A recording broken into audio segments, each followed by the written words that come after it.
Dizem que 40 anos é tempo suficiente para enterrar um segredo, mas Meryl Streep sabe que algumas verdades só se tornam mais pesadas com o passar do tempo. Por quase meio século, a mulher mais respeitada de Hollywood guardou seu mundo privado com uma frieza lendária. Mas, aos 76 anos, a Rainha de Gelo finalmente derreteu.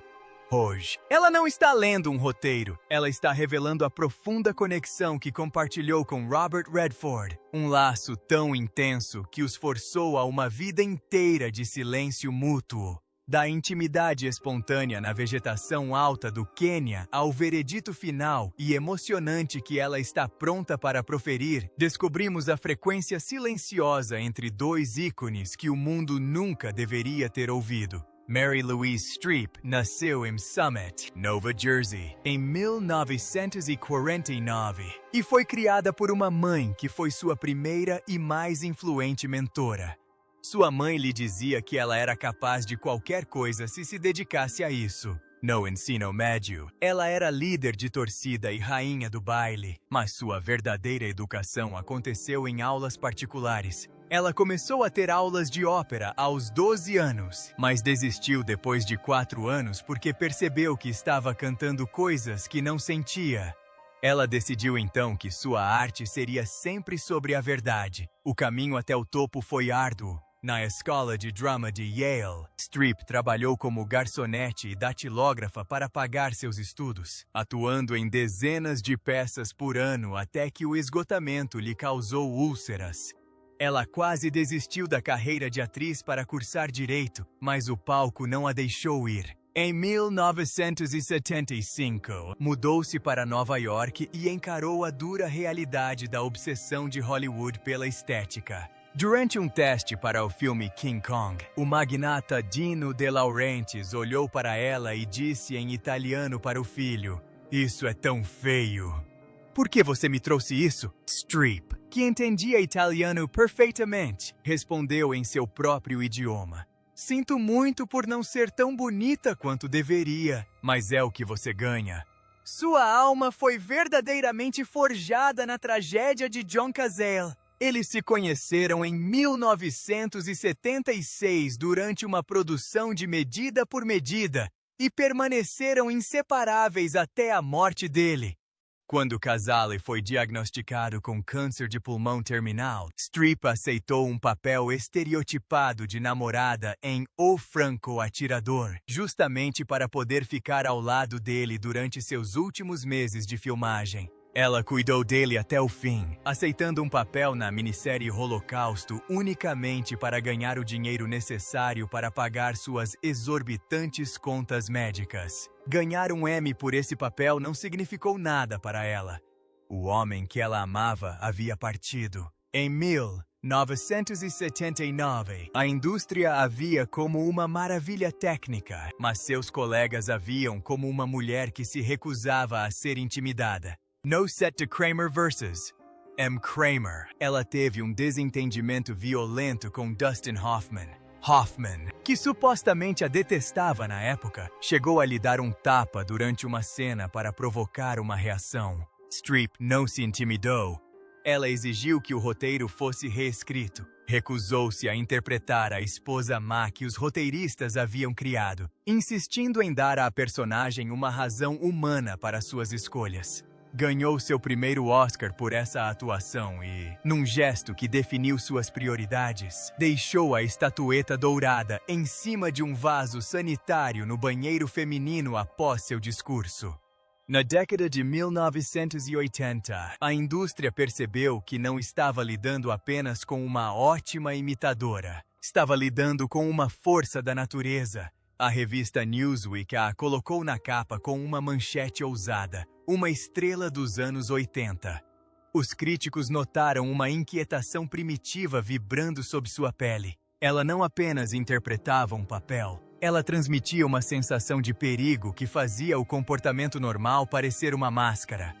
Seu primeiro verdadeiro teste da década foi o papel da mulher de um tenente francês. Ela teve que navegar por um drama vitoriano enquanto interpretava uma atriz moderna, aperfeiçoando um sotaque britânico que fazia os locais olharem 2 vezes. No entanto, apesar dos elogios, a Rainha de Gelo ainda era humana. Ela olhou para o próprio reflexo e admitiu: não pude deixar de desejar ser mais bonita. Mas Hollywood não precisava de uma rainha da beleza, precisava de uma camaleoa. O auge de suas habilidades técnicas foi alcançado em 1982 com A Escolha de Sofia. Para interpretar uma sobrevivente de Auschwitz, Meryl dominou o polonês e o alemão. Mas a verdadeira obra-prima foi uma única e devastadora tomada. A cena da escolha, em que ela é forçada a decidir qual de seus filhos vive e qual morre, foi filmada apenas uma vez. Meryl se recusou a repeti-la. Ela disse que a dor era exaustiva demais, real demais para ser replicada. Roger Ebert considerou a atuação dela a mais natural e espontânea que poderia imaginar. Ela levou o Oscar para casa. E enquanto alguns críticos afirmam que ela se despojou de sua essência, o resto do mundo viu uma mulher que se tornara oficialmente intocável. Ela não se limitou ao reino da ficção. Em 1983, tornou-se Karen Silkwood, a denunciante do escândalo nuclear que morreu em um acidente suspeito. Ela não queria interpretar um mito. Ela queria interpretar um ser humano. Buscou cada fragmento de informação, tentando compreendê-la por dentro. Foi um sucesso clínico e discreto que provou que ela era capaz de lidar com o peso de uma vida real.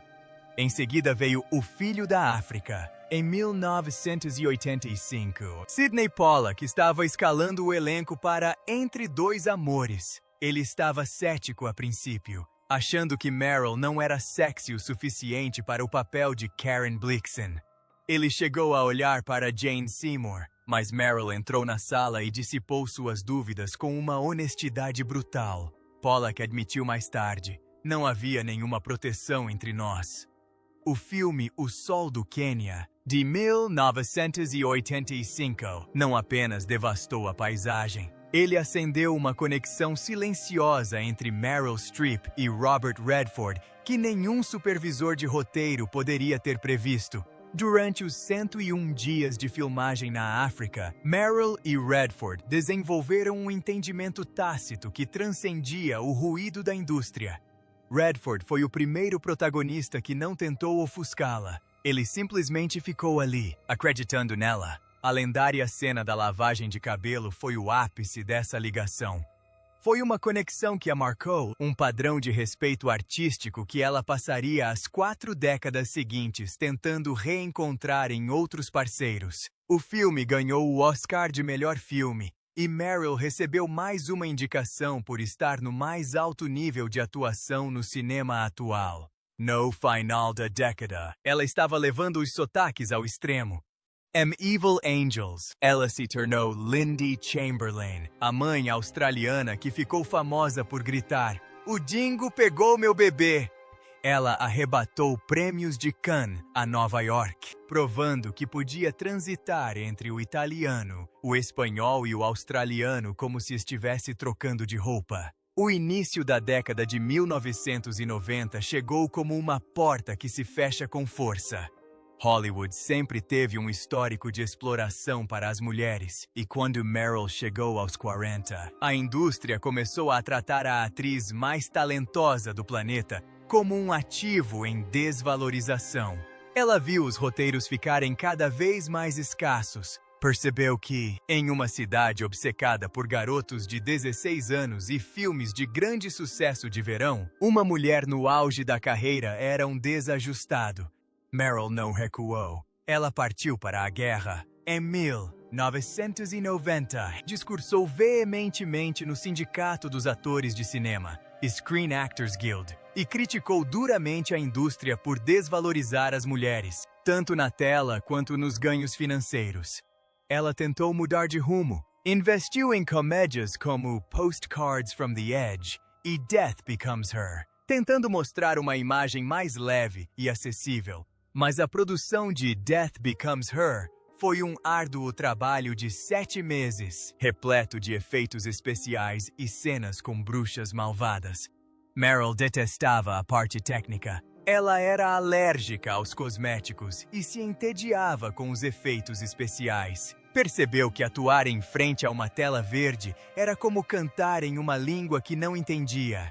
Ela jurou ali mesmo que nunca mais deixaria a tecnologia sufocar a alma de sua atuação. Em 1995, a indústria estava pronta para escrever seu obituário. Então, Clint Eastwood a chamou para dirigir As Pontes de Madison.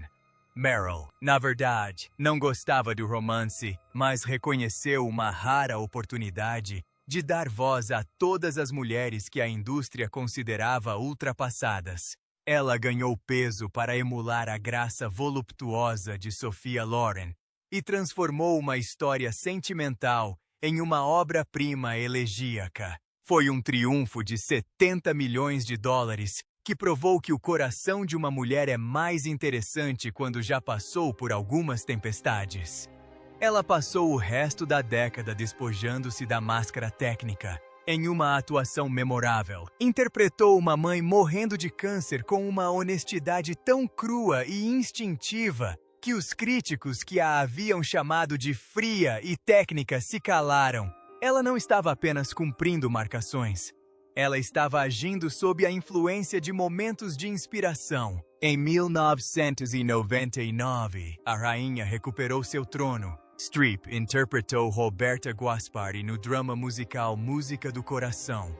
Ela recebeu indicações ao Oscar, ao Globo de Ouro e ao prêmio do Screen Actors Guild por sua atuação. O novo milênio chegou e Meryl Streep fez a única coisa que os guardiões de Hollywood consideram imperdoável para uma mulher na casa dos 50 anos. Tornou-se um fenômeno mundial de bilheteria. Ela começou a década de 2000 retornando aos palcos em A Gaivota e assumindo 4 papéis diferentes na épica minissérie de 6 horas Angels in America. Ela ganhava Emmys e Globos de Ouro como se fossem documentos de rotina, mas a verdadeira explosão aconteceu em 2006. Meryl Streep seguiu os passos de Miranda Priestly em O Diabo Veste Prada e dominou completamente o debate cultural. Ela transformou uma exigente editora de moda em um retrato aterrador e imponente do poder, que fez com que todos os magnatas corporativos da América olhassem 2 vezes. Foi seu maior sucesso comercial até então, rendendo-lhe uma 14ª indicação ao Oscar. Record. Ela não era mais apenas uma maravilha técnica. Era um ícone da cultura pop que vendia ingressos tão rápido quanto mudava de sotaque. Em 2007, estrelou o filme dele, Leões e Cordeiros.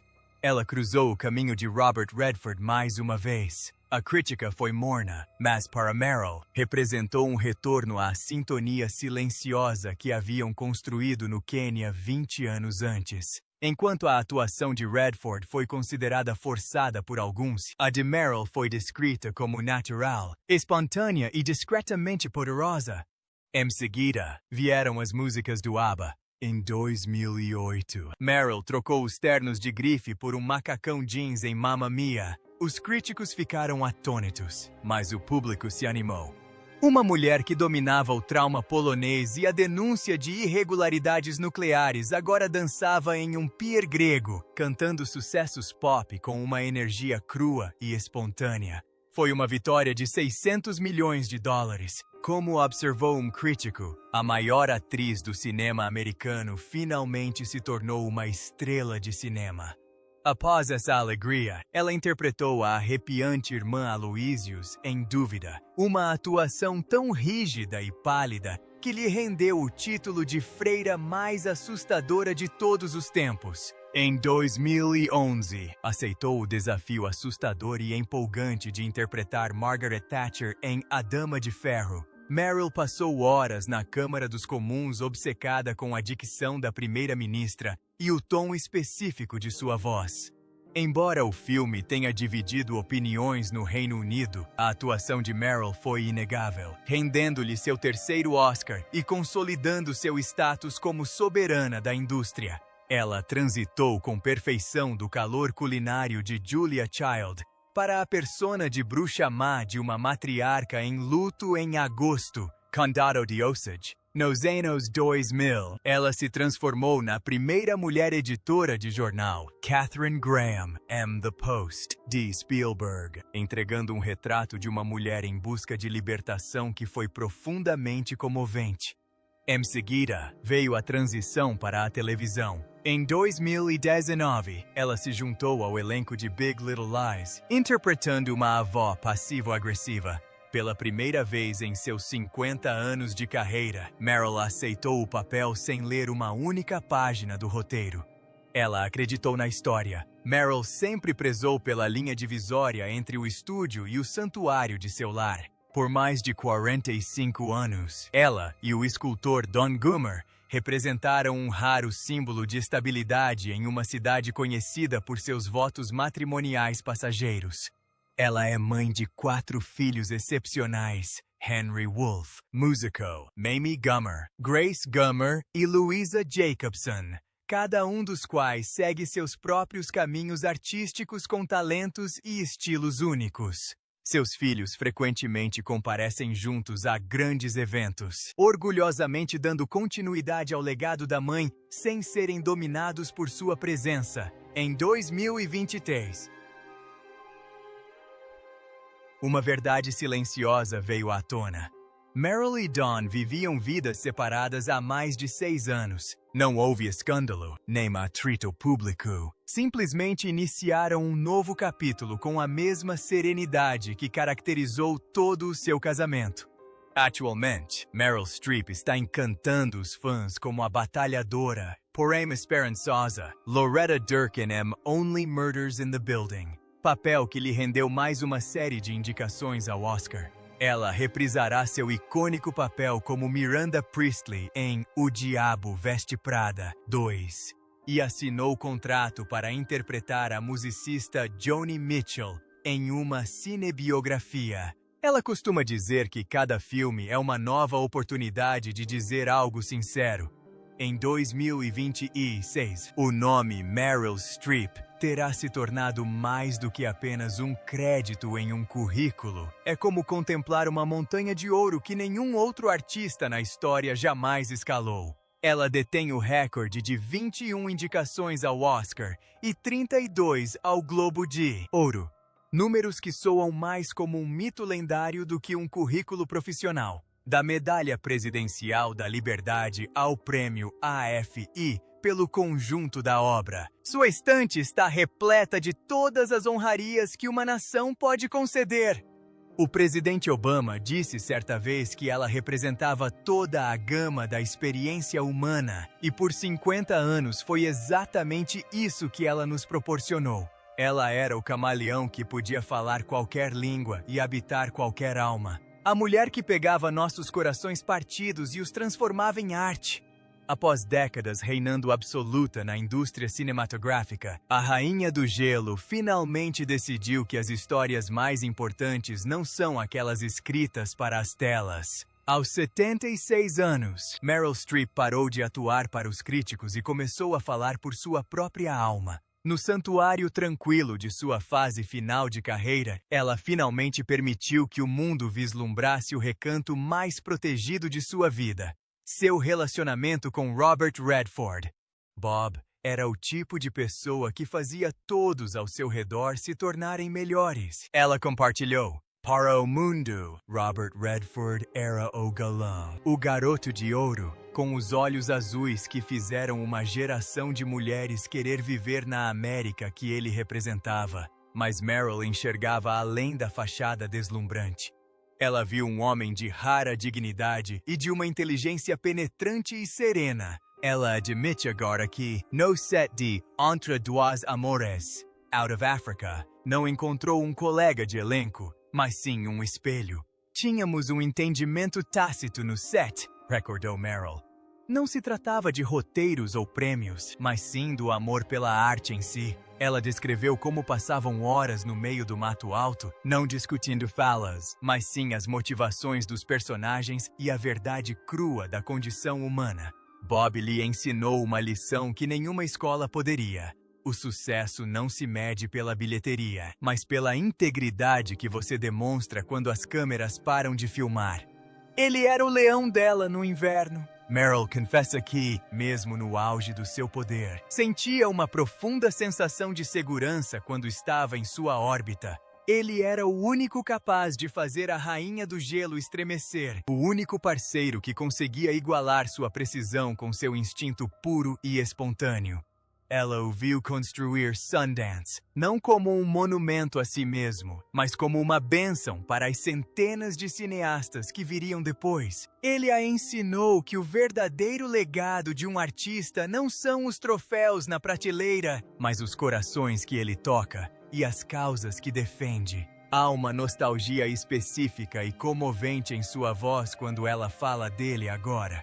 Ela se lembra de como eles eram. Dois titãs que compartilhavam um laço tão intenso que exigiu 40 anos de silêncio para protegê-lo. Ele era mais do que um parceiro, ela sussurrou. Ele era a âncora que eu não sabia que precisava.